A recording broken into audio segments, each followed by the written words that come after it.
नमस्कार, मैं हूं तुषार और आप देख रहे हैं खबर 100।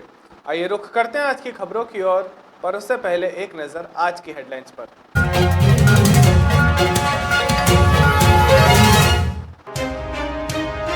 कैलाश विजयवर्गीय ने किया संकल्प पत्र का विमोचन।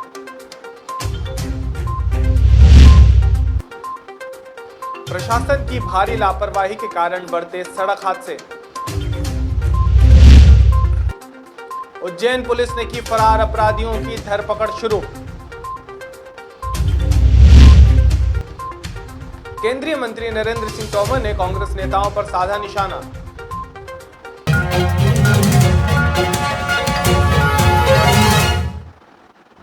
मध्य प्रदेश में उपचुनाव का माहौल है और इसी बीच इंदौर जिले की सांवेर विधानसभा सीट पर कई दिग्गज नेताओं की नजर टिकी हुई है, क्योंकि यह सीट भारतीय जनता पार्टी किसी भी तरह से हासिल करना चाहती है। वहीं दूसरी ओर कांग्रेस के दिग्गज नेता भी इस सीट को हासिल करने के लिए रात दिन एक कर रहे हैं।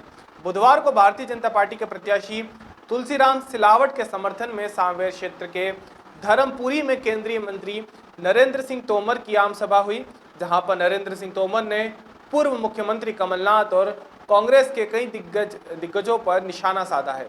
आइए आपको सुनाते हैं कि उन्होंने क्या कहा। मध्य प्रदेश की सरकार ने 7 महीनों में अच्छा काम किया है। जिन योजनाओं को कमलनाथ ने बंद कर दिया था उनको चालू किया है। सभी वर्गों को शिवराज जी ने एंटरटेन करने की इस प्रतिकूल परिस्थिति में भी कोशिश की है। जो राज्य कृषि के बारे में अपना नियम और अपना कानून बना सकते हैं, उसके अंतर्गत केरल राज्य ने किया है। हर चीज देश के स्तर पर तय नहीं होती। मध्य प्रदेश में विधानसभा उपचुनाव की सरगर्मियां चरम पर है, जिसके चलते भाजपा प्रचार में कोई कसर नहीं छोड़ना चाहती है। देवास जिले हाटपिपलिया विधानसभा सीट पर काफी कड़ा मुकाबला माना जा रहा है, जिसके चलते भाजपा के राष्ट्रीय महासचिव कैलाश विजयवर्गीय ने विधानसभा क्षेत्र के सिया गांव में संकल्प पत्र का विमोचन कर भाजपा प्रत्याशी मनोज चौधरी के समर्थन में रोड शो किया है। विजयवर्गीय ने मीडिया से बातचीत में बताया कि हम जो संकल्प लेते हैं उसे पूरा करते हैं। कांग्रेस की तरह हम झूठे वादे नहीं करते हैं। भाजपा ने धारा 370 हटाने का वादा किया, राम मंदिर बनाने का वादा किया।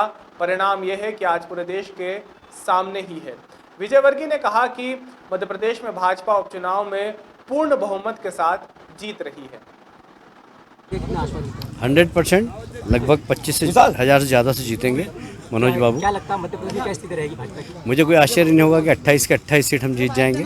कोई आश्चर्य नहीं। हाटपिपलिया सीट मध्य प्रदेश सबसे हॉट सीट मानी जाए। लगभग बीजेपी ने अपनी यहाँ पर पूरी ताकत झोंक दी। क्या कहेंगे? ताकत नहीं, यहाँ कार्यकर्ताओं को उत्साह बहुत है और मनोज जी ने बिल्कुल सारे कार्यकर्ताओं से इतने अच्छे संबंध बना लिए कि लगता ही नहीं कि वो कांग्रेस से आए हैं। क्योंकि लगभग एक के बाद एक बीजेपी के जितने भी स्टार प्रचारक यहाँ तक कि आप भी आए हैं, मतलब एक के बाद क्या देखते हैं इस मामले में? नहीं, अब चूँकि 28 ही विधानसभा हैं तो सबको एक एक बार मैं पहले ग्वालियर चंबल संभाग मैंने निपटाया, अब मैं मालवा निमाड़ में घूम रहा हूँ।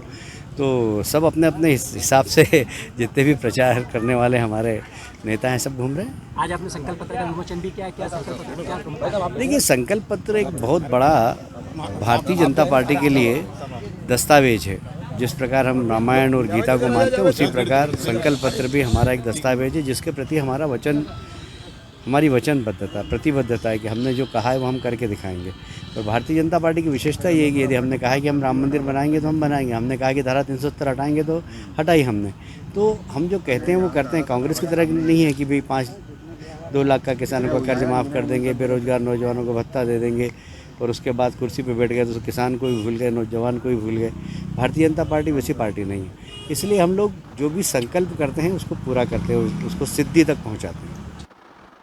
मध्य प्रदेश में चुनाव का माहौल है, ऐसे में नेताओं की आरोप प्रत्यारोप वाली खबरें आना तो लाजमी ही है। लेकिन अब जो खबर हम आपको बताने वाले हैं उससे साबित होता है कि राजनीति के मंच पर नेता चाहे कितने भी आरोप लगाए, पर पर्दे के पीछे शायद सब एक ही है। दरअसल मुख्यमंत्री शिवराज सिंह चौहान के पुत्र कार्तिकेय सिंह चौहान ने ब्यावरा में पूर्व मुख्यमंत्री दिग्विजय सिंह से भेंट की। भेंट के दौरान कार्तिकेय ने दिग्विजय का आशीर्वाद भी लिया और साथ ही उन्होंने उनके पुत्र जयवर्धन सिंह के स्वास्थ्य की भी जानकारी ली।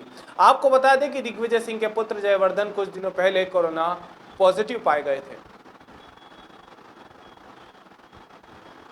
मध्य प्रदेश में उज्जैन पुलिस आए दिन अपराध और अपराधियों को कम करने में जुटी हुई है।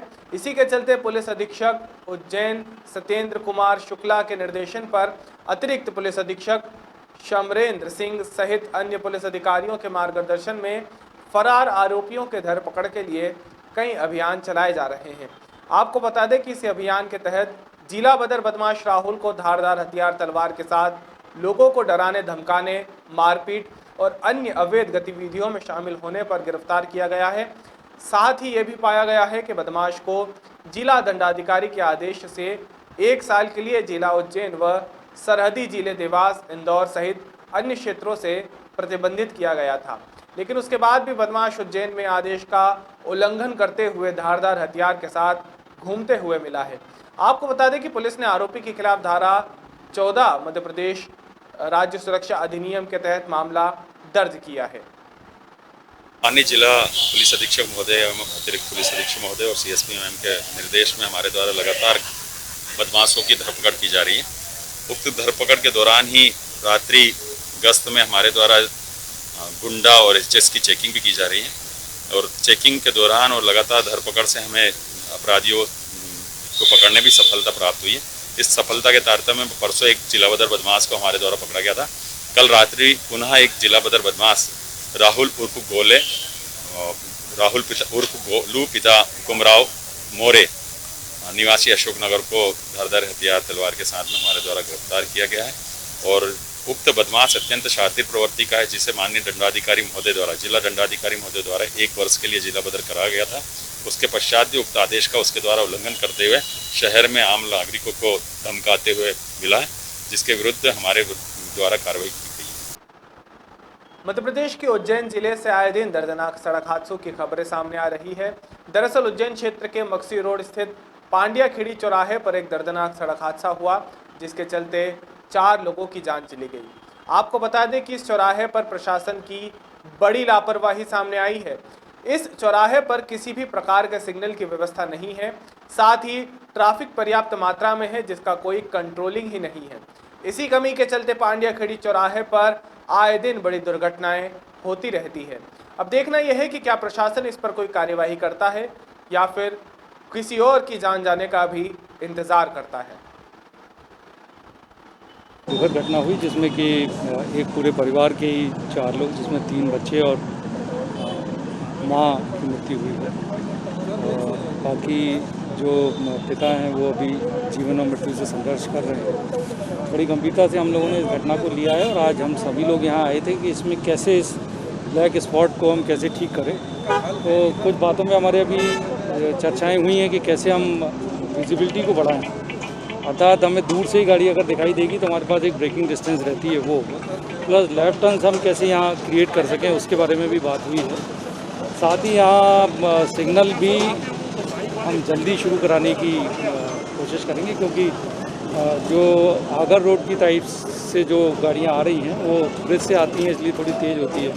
इधर मक्सी रोड से आने वाला भी ब्रिज से आने वाला ट्रैफिक है, तो ये अभी व्यवस्थाएं सोची गई हैं। तब तक के लिए हम एक ट्रैफिक पॉइंट भी यहाँ, जब तक कि हम अपने सिग्नल नहीं लगा रहे हैं, तब तक एक ट्रैफिक पॉइंट भी लगाने के लिए हमारी ये बातचीत है।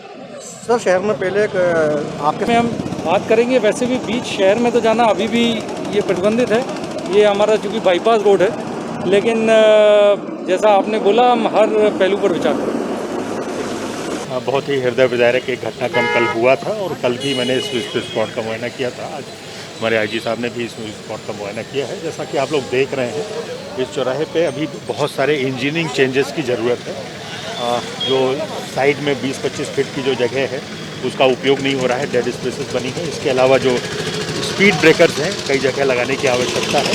इस पूरे चौराहे का हम लोगों ने फोटोग्राफ्स लिए हैं और इंजीनियरिंग एक्सपर्ट जो हैं नगर निगम और बाकी सब लोगों से चर्चा करके यहाँ की सुरक्षा और इसके संदर्भ में कि दुर्घटना रहित रहे, दुर्घटना ना हो आगे, उसके संदर्भ में एक व्यापक प्लान लगा के न सिर्फ इस चौराहे का बल्कि शहर के सभी चौराहों का एक ऑडिटिंग की जा रही है और उसके बाद सभी चौराहों को इसको दुरुस्त कराकर ऐसा प्रयास किया जाए कि एक्सीडेंट कम से कम हो। सर, कल जो डंपर चालक था, जो डंपर चला रहा था, ना तो डंपर में नंबर आगे ना पीछे किसी तरफ नंबर नहीं थे। शहर में इस तरह के कई अवैध डंपर धड़ल्ले से चल रहे हैं। नहीं, उस पर भी अभियान लगा के कार्रवाई की गई, लेकिन ये आप जानते हैं कि तत्काल ही पुलिस ने उस डंपर को अपने कस्टडी में ले लिया है डंपर हमारे पास है जिसने घटना की थी, और अगर ये एक विशेष अभियान चलाकर डंपरों में भी रेड स्ट्रिप जो सामने लगती हैं, जो ट्रांसपेरेंट स्ट्रिप और रिफ्लेक्टर टेप वगैरह लगाए जाएंगे। साथ ही अभी के लिए केवल इतना ही। बाकी ताज़ा खबरों के लिए जुड़े रहिए खबर 100 के साथ, जनता की बुलंद आवाज़।